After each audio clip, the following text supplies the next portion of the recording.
To this discussion on the man that killed his wife in the United States of America in August. Yesterday, I spoke about the advice for men regarding this incident. Today, I'm talking about advice for women who their husbands, they and their husbands are in diaspora and they are Africans or they are Asians. I think the issue of killing of wife killing husband or husband killing wives with a gun or something is common among Africans.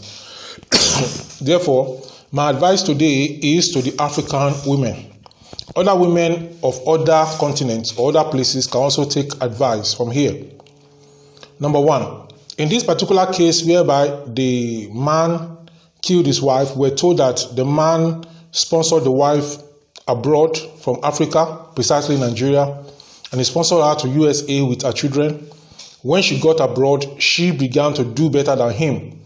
And then in the process, she separated from him, and then the man felt bad, and then she kicked him out of her house and other things. The man was expecting her to reciprocate the gesture he has put into her, but the story has it that she did not. And then the house the man was managing, even separated from her, she wanted to sell it. At that point, the man shot her dead. And then he called the police. And he gave himself up to the police. Now, my advice for women is that these cases of African women or Nigerian women going abroad with their husbands or their husband going abroad with the wife, and then when the wife got there, the wife becomes something else. Is rampant these days. It's rampant. That the slightest provocation, the wife can call 911.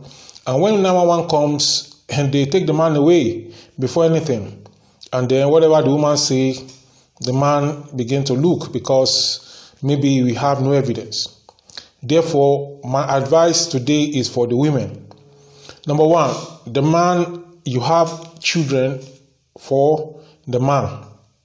Even if the man offends you, or if it's a normal instinct of the woman to want to expect the man to be doing everything still, whereas the man have invested in you, expecting you to reciprocate a bit so that he can also balance and then continue to take the lead in terms of financial provision. But during that time that the woman is supposed to, the woman misbehaves.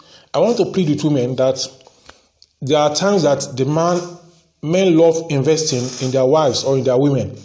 And after investing, they expect the wife to support them. So when the man seems down, he has to give you money all along. At a time, the money is not flowing again to you from him.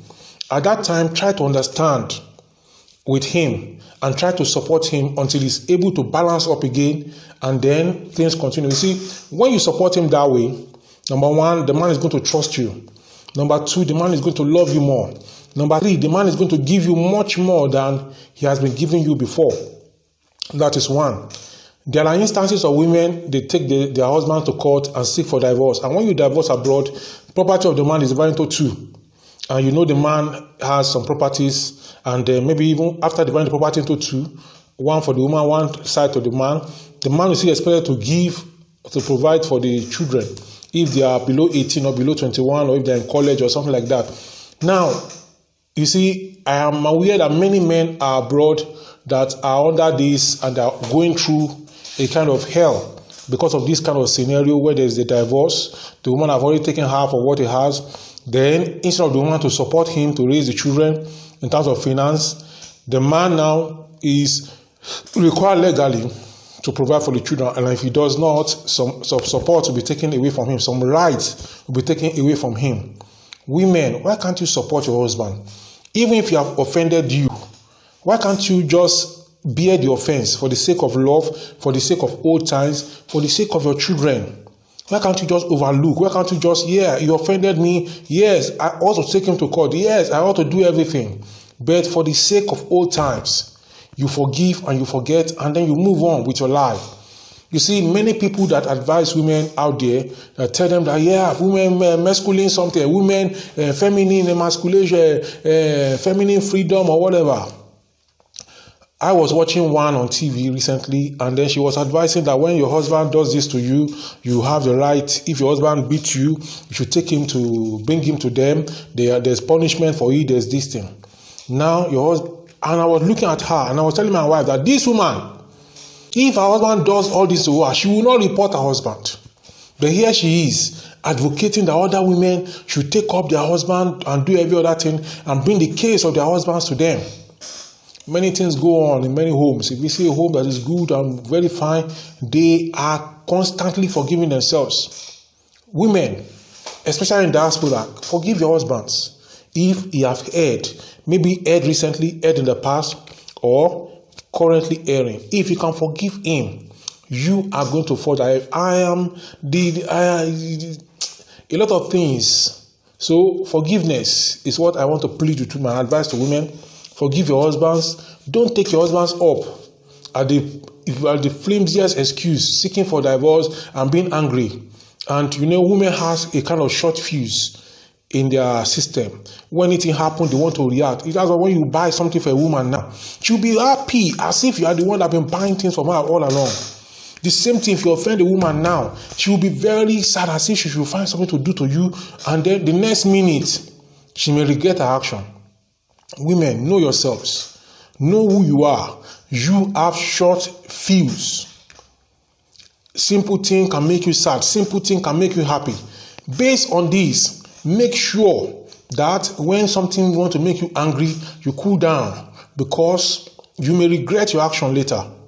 Most of these women that divide the property into two, they do this, they do that. They may regret their actions, but they won't tell anyone that they regret it. Or just a few will come out to say they regret it. So this is my advice today to all women that are in diaspora or that are in Africa or anywhere in the world. Please, if your husband offends you, forgive him. And then if the resources of the family has tended towards your side, and you have the capacity to take care of the family, don't maltreat your husband. Don't treat him anyhow to the extent that he becomes depressed and begin to take wrong actions. This is my advice for you today, and I believe and I hope you are going to take the advice. I'm going to come your way again very soon. I'm going to make a video, and that video I'm going to make a case for the woman that her husband shot. Something must have happened before the woman began to do what she did. Something must have happened. So I'm going to make a case for her as if I'm a lawyer. Though I'm not a lawyer, but I'm going to make a case for her. So I'm going to talk to you in that video. The video is the one I'm doing next. I'm going to upload the video immediately after this one.